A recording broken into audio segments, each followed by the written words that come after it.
नमस्कार, news India देख रहे हैं आप। मैं हूं आपके साथ पूजा अग्रवाल। बुलेटिन में आप सभी का स्वागत है। शुरुआत बड़ी खबर के साथ करेंगे। आज प्रसारित हुआ मन की बात का 111वां एपिसोड। पीएम ने देशवासियों को संदेश दिया है। 3 महीने बाद हुआ मन की बात का टेलीकास्ट। एक बार फिर से परिवार वालों के बीच हूं।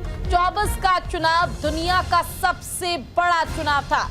लोकसभा चुनाव में जीत के बाद आज पहली बार मन की बात कार्यक्रम का 111वां एपिसोड प्रसारित किया गया। प्रधानमंत्री ने कार्यक्रम में कहा कि आज वो दिन आ ही गया जिसका हम सभी को फरवरी से इंतजार था। पीएम मोदी ने कहा, मैं मन की बात के माध्यम से एक बार फिर आप सभी के बीच हूं, अपने परिवारजनों के बीच आया हूं। एक बड़ी प्यारी सी ये उक्ति है। इति विदा का अर्थ भी उतना ही प्यारा है। मैं विदा लेता हूं फिर मिलने के लिए। इसी भाव से मैंने फरवरी में आपसे कहा था कि चुनाव नतीजों के बाद फिर मिलूंगा और आज मन की बात के साथ मैं आपके बीच फिर से एक बार हाजिर हूं। प्रधानमंत्री ने कहा, मन की बात रेडियो प्रोग्राम भले ही कुछ महीने बंद रहा हो, लेकिन मन की बात का जो आत्मा है, देश में समाज में हर दिन अच्छे काम, निस्वार्थ भावना से किए गए काम, समाज पर सकारात्मक असर डालने वाले काम निरंतर चलते रहे।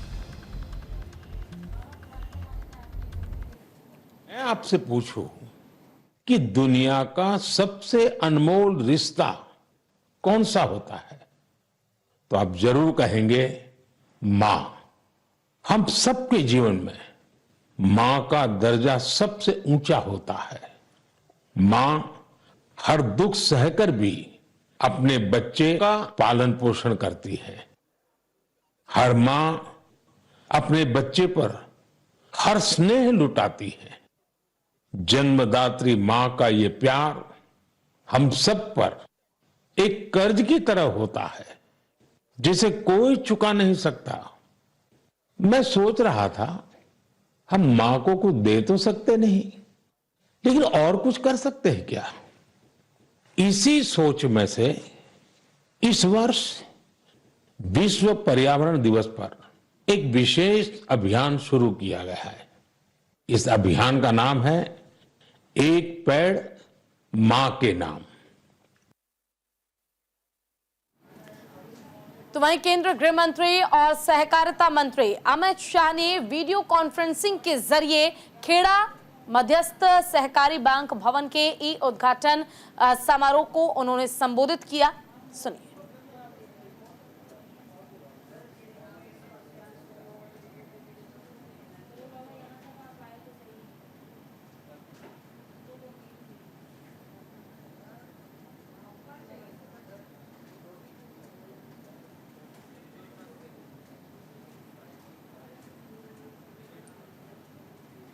तो वहीं जनरल उपेंद्र द्विवेदी ने पदभार संभाल लिया है। जनरल मनोज पांडे को मिला guard of honour. General Upendra Dwivedi बने 30वें सेना प्रमुख। जनरल उपेंद्र द्विवेदी ने 30वें सेना प्रमुख के रूप में कार्यभार संभाल लिया है। जनरल उपेंद्र द्विवेदी ने जनरल मनोज पांडे की जगह ले ली है और इससे पहले उपेंद्र द्विवेदी उप सेना प्रमुख के रूप में जिम्मेदारी संभाल रहे थे। वहीं केंद्र सरकार ने 11 जून को लेफ्टिनेंट जनरल उपेंद्र द्विवेदी को नए सेना प्रमुख के रूप में नियुक्त करने का ऐलान किया था। आपको बता दें, 1 जुलाई 1964 को जन्मे लेफ्टिनेंट जनरल उपेंद्र द्विवेदी को 15 दिसंबर 1984 में भारतीय सेना की इन्फेंट्री जम्मू और कश्मीर राइफल्स में कमीशन मिला था और लगभग 40 सालों की लंबी और प्रतिष्ठित सेवा के दौरान वो कई कामों और स्टाफ प्रशिक्षण संबंधित विदेशी नियुक्तियों में कार्यरत रह चुके हैं। लेफ्टिनेंट जनरल उपेंद्र द्विवेदी इसी साल 15 फरवरी को उप सेना प्रमुख नियुक्त किए गए थे और उन्होंने ऑपरेशन रक्षक के दौरान चौकी बल में एक बटालियन की कमान भी संभाली थी।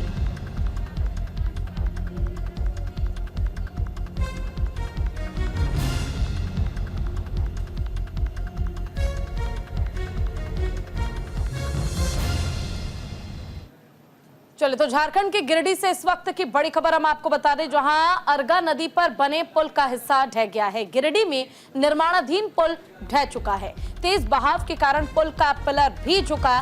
5 करोड़ से ज्यादा की लागत से बन रहा था पुल। बिहार के बाद झारखंड में भी पुल ध्वस्त हो गया। करीब 5.5 करोड़ की लागत से अरगा नदी पर पुल तैयार किया जा रहा है, लेकिन आज मॉनसून की बारिश ने इस पोल की जो पुल है इसकी पोल खोलकर रख दी है।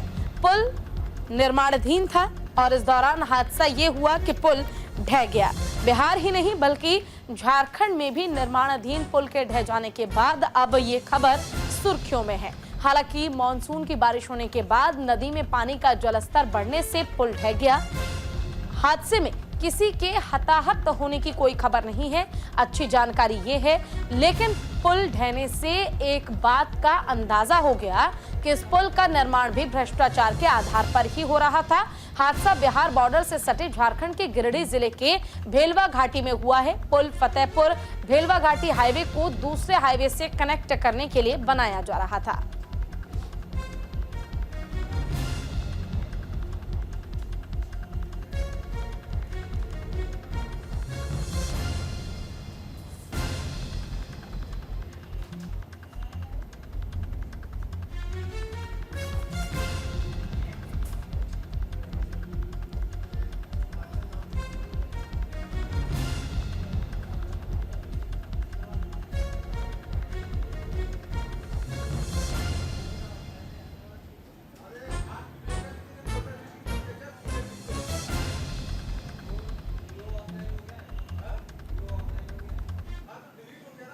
तो वहीं एक और बड़ी खबर आपको बता दें, केदारनाथ में खतरनाक एवलांच। गांधी सरोवर के ऊपर आया एवलांच। जान माल का नहीं हुआ है कोई नुकसान।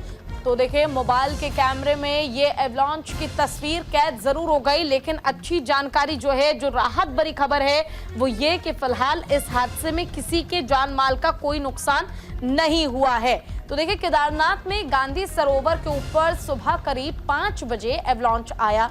इस एवलांच में किसी जानमाल का नुकसान नहीं हुआ है। आपको बता दें कि चोराबाड़ी से ऊपर हिमाचल की पर्वत श्रृंखलाओं में रविवार सुबह ग्लेशियर टूट गया, जिसकी तस्वीर भी आप अपने स्क्रीन पर देख रहे हैं। इस दौरान बर्फ का गुब्बार उठा और कुछ देर बाद गहरी खाई में समा गया। केदारनाथ मंदिर क्षेत्र में मौजूद कई यात्रियों ने इस प्राकृतिक दृश्य को अपने मोबाइल में कैद कर लिया, जिसके बाद देखिए, राहत भरी जानकारी जो है वो ये कि किसी के जान माल को नुकसान नहीं पहुंचा है, किसी तरह की कोई हानि नहीं हुई है, लेकिन इससे सतर्क रहने का संदेश जरूर मिला है।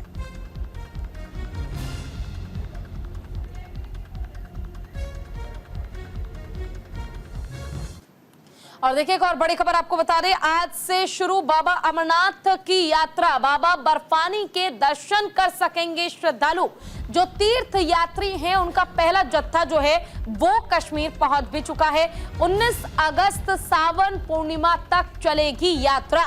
तो आज से श्रद्धालु बाबा बर्फानी के दर्शन कर सकेंगे, क्योंकि आज जम्मू कश्मीर में स्थित बाबा अमरनाथ यात्रा शुरू हो चुकी है और अपाट पूर्णिमा से शुरू होने वाली बाबा अमरनाथ की यात्रा 19 अगस्त श्रावण पूर्णिमा तक चलेगी। करीब 2 महीने की ये यात्रा होगी। महादेव के भक्तों के लिए बेहद खास ये यात्रा होगी। हर साल लाखों की संख्या में शिव भक्त यहाँ यात्रा करने के लिए आते हैं और बाबा बर्फानी के दर्शन करते हैं।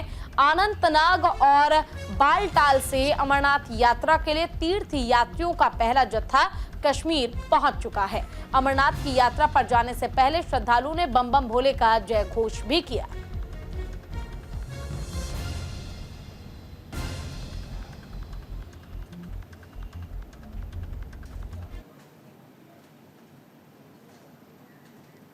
तो देखिए, 3 तस्वीरें हम आपको दिखा रहे हैं। आज जो पहला दिन यात्रा शुरू होने के बाद, और तीनों तस्वीरें देखिए आप बेहद खास, क्योंकि अमरनाथ यात्रा के लिए लाखों की संख्या में श्रद्धालु जो हैं वो पहुंचे हुए हैं। भक्तों का तांता लगा हुआ है। बाबा बर्फानी के दर्शन दूसरी तस्वीर में आप कर पा रहे हैं, और तीसरी तस्वीर जहां सुरक्षा के तमाम इंतजाम जो हैं वो किए गए हैं, व्यवस्था की गई है।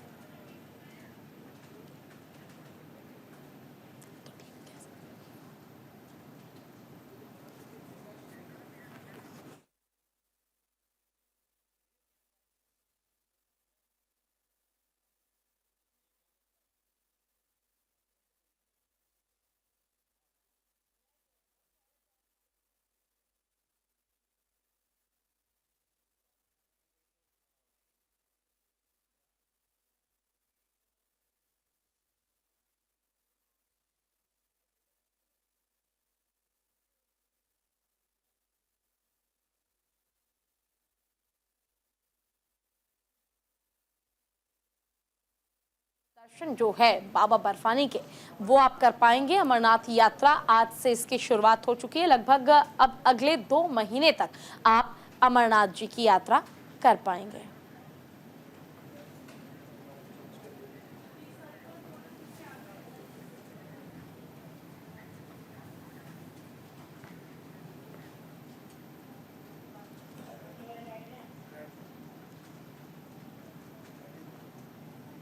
तो देखिए, अमरनाथ यात्रा क्यों है खास वो हम आपको बता रहे हैं। भगवान शिव के प्रमुख तीर्थ स्थलों में से एक है अमरनाथ यात्रा। महादेव के दुर्लभ और प्राकृतिक शिवलिंग के दर्शन आप यहां पर कर पाते हैं। अमरनाथ यात्रा का कोई लिखित इतिहास नहीं है। स्मृतियों से लुप्त हो गई थी पवित्र गुफा। करीब 150 साल पहले गुफा को फिर से खोजा गया, जिसमें आप महादेव के दर्शन एक बर्फ स्वरूप में कर पाते हैं। यानी कि बाबा बर्फानी के आप दर्शन अमरनाथ यात्रा के दौरान जाकर आराम से कर पाते हैं। 150 साल पहले इस गुफा को फिर से खोदा गया और उसके बाद इसकी खोज करके फिर से यहाँ पर लोग दर्शन के लिए पहुंचे हैं। तो देखिए, दिल्ली में असदुद्दीन ओवैसी के बयान पर संग्राम मच चुका है, जहां बजरंग दल के सदस्यों ने विरोध प्रदर्शन किया है। जय फिलिस्तीनी के नारे को लेकर किया विरोध। शपथ ग्रहण के दौरान कहा था जय फिलिस्तीन। तो फिलहाल देखिए, असदुद्दीन ओवैसी जो हैदराबाद से सांसद हैं, उनकी ओर से जब वो शपथ ग्रहण कर रहे थे तो एक नारा लगाया गया, जिसमें उन्होंने कहा जय फिलिस्तीन। अब इसको लेकर जो बजरंग दल के तमाम सदस्य हैं वो विरोध कर रहे हैं, प्रदर्शन कर रहे हैं। उनका कहना है कि भारत में रहते हुए इस तरह की नारेबाजी बिल्कुल भी बर्दाश्त नहीं की जाएगी, ये बर्दाश्त के बाहर है। शपथ ग्रहण के दौरान कहा था जय फिलिस्तीन और असदुद्दीन ओवैसी के बयान पर अब संग्राम छिड़ चुका है।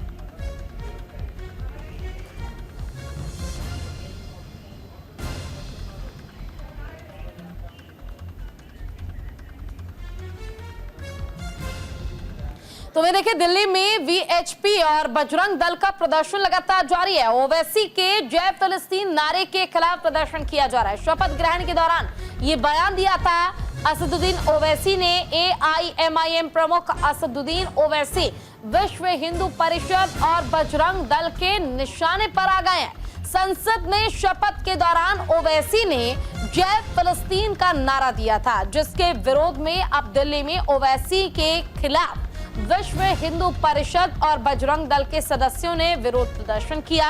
इस दौरान दोनों संगठनों के सदस्यों ने जमकर नारेबाजी भी की और इसका वीडियो भी सामने आया और वो तस्वीर हम आपको भी दिखा रहे हैं, जिसमें विश्व हिंदू परिषद और बजरंग दल दोनों ने ही जमकर विरोध किया है, प्रदर्शन किया है। प्रदर्शन इसलिए किया गया क्योंकि हैदराबाद से सांसद और एआईएमआईएम प्रमुख असदुद्दीन ओवैसी ने शपथ ग्रहण के दौरान संसद भवन में जय फिलिस्तीन का नारा लगाया था, जिसका विरोध अब किया जा रहा है। तमाम जो हिंदू संगठन है उनकी ओर से साफ कह रहे हैं कि भारत में रहते हुए इस तरह की नारेबाजी तो कतई बर्दाश्त नहीं की जाएगी।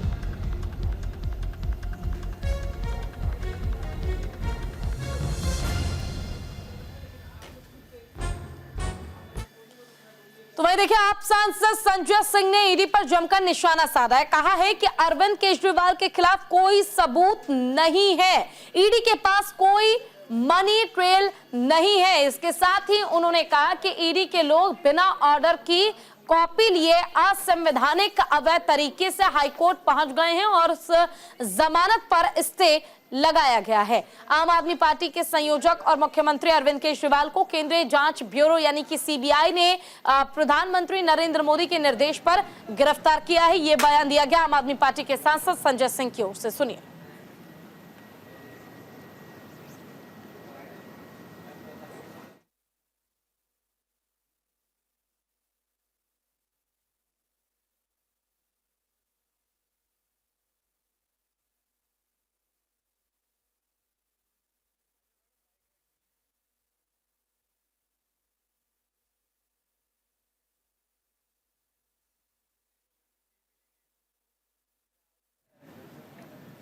तो वहीं तमिलनाडु में राष्ट्रीय जांच एजेंसी एनआईए ने हिज्ब उत तहरीर केस के सिलसिले में 10 जगहों पर छापेमारी की है, जिसमें इरोड जिले के 2 जगह शामिल हैं। ये घटना अंतर्राष्ट्रीय इस्लामिक संगठन हेतु 6 सदस्यों की मई में गिरफ्तारी के बाद हुई है, जिन्हें चुनाव और लोकतंत्र के खिलाफ दुष्प्रचार जैसी राष्ट्र विरोधी गतिविधियों के लिए गिरफ्तार किया गया था।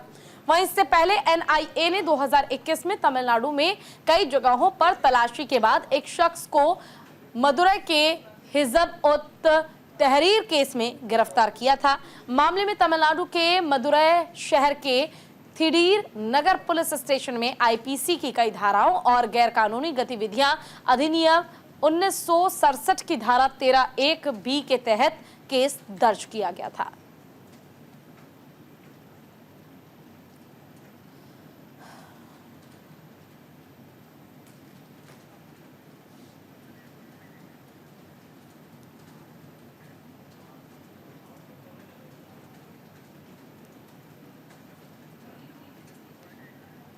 वहीं नीट पेपर लीक पर सीबीआई का एक्शन। बिहार झारखंड में सीबीआई की कार्रवाई लगातार जारी है। पटना की बेऊर जेल में बंद आरोपियों से पूछताछ। हजारीबाग में स्कूल पर की कार्रवाई। तो नीट पेपर को लेकर देखिए, अभी भी पूछताछ जो है वो लगातार की जा रही है और मामले में जांच लगातार जारी है।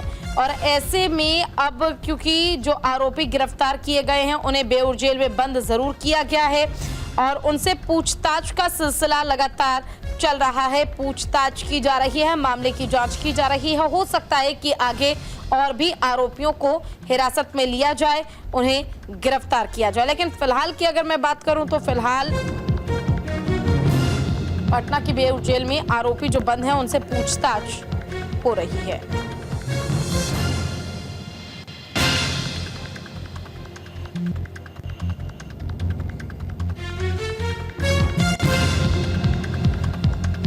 पेपर लीक मामले में लगातार जांच जारी है। पूछताछ का सिलसिला भी लगातार जारी है। जो दोषी आरोपी हैं उन्हें बख्शा नहीं जाएगा। अभी फिलहाल जो आरोपी गिरफ्तार किए गए हैं झारखंड से और बिहार से, उन्हें बेऊर जेल में बंद किया गया है, जहां उनसे पूछताछ की जा रही है।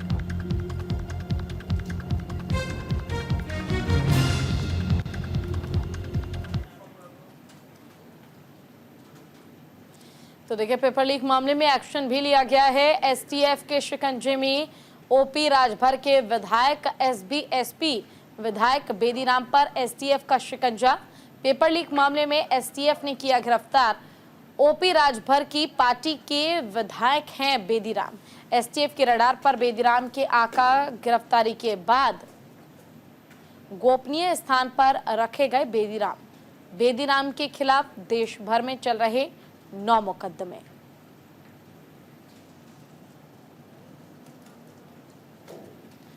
तो देखिए, नीट पेपर लीक मामले में ओपी राजभर का भी जब नाम सामने आया तो इसको लेकर मुख्यमंत्री योगी आदित्यनाथ एकदम से चौंक गए और उन्होंने साफ कहा कि मुझे पूरा भरोसा है कि ओपी राजभर ऐसा नहीं कर सकते हैं।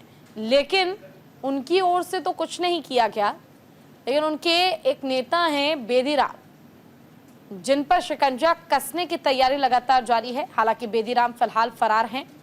उनके खिलाफ देश भर में 9 मुकदमे पहले से ही चल रहे हैं और पेपर लीक मामले में भी बेदीराम का नाम अब सामने आ रहा है।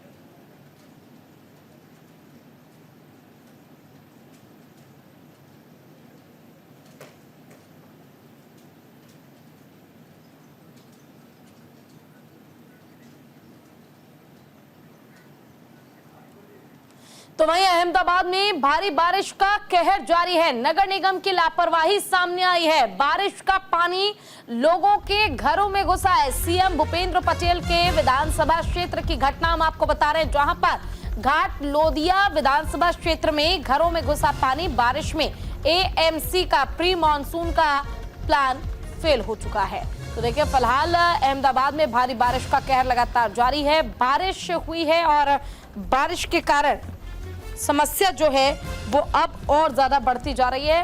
नगर निगम और प्रशासन की तैयारी धरी की धरी रह गई है। तस्वीर आप देख सकते हैं, मानो बारिश के कारण बाढ़ आ गई हो। कुछ ऐसी तस्वीर है अहमदाबाद की।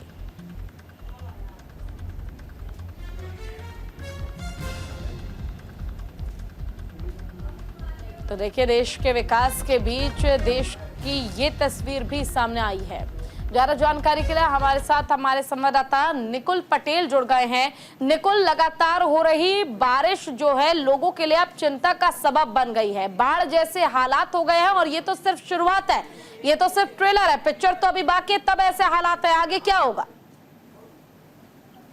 जी देखिए, बिल्कुल से बात जाए तो भारी बारिश जहाँ पे तो चलते क्या है, जो पानी इलाके पानी अहमदाबाद में मुख्यमंत्री पटेल का विधानसभा क्षेत्र है, वही कहीं घर है जहाँ पे पानी है।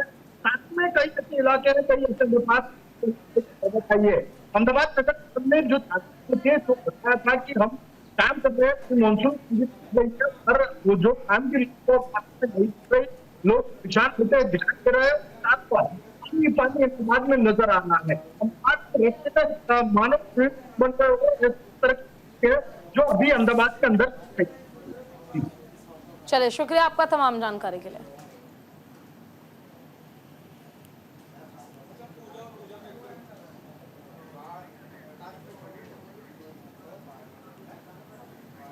चलो, बुलेटिन में बस इतना ही, लेकिन खबरों का सिलसिला आगे भी जारी रहेगा। आप कहीं मत जाइए, देखते रहिए न्यूज़ इंडिया। नमस्कार।